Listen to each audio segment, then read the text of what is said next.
là lòng marway trình em hạ bơ thay umat ki chao ya phi nga ken mau trình bê can e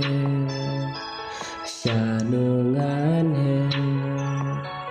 trình đum ca pen ya phi nga nông gle nga chu yai ken mau ha trình pos niu pi wan pao jing shai jong gasmi nga la du no ya pi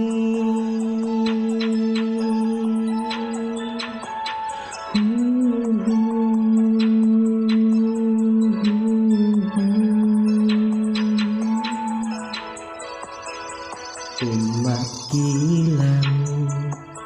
nang sim kapang bait ya phi nga qua ban đòn lăng nang sim chong nga ca sâu kén cha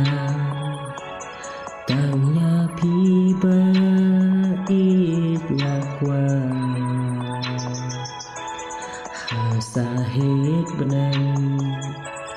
ki klur ki shai đầy tang ya phi bait nga larai nga chu yai ken bao ha trình pos niu pi wan pao trình shai jong kasmi nga la du no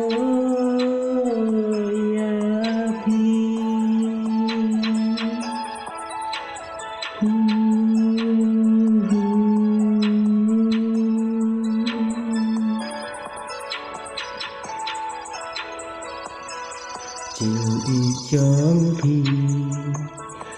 cả ba nhau ko ki kam korbannya ki mau kordo ching e wei briu ngala ban sha hang ni marway ngayeng harut wa ya phi thang das yang ya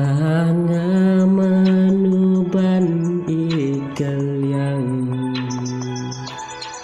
nga chu yai ken mau ha jing pos niu pi wan pao jing shai jong kasmi nga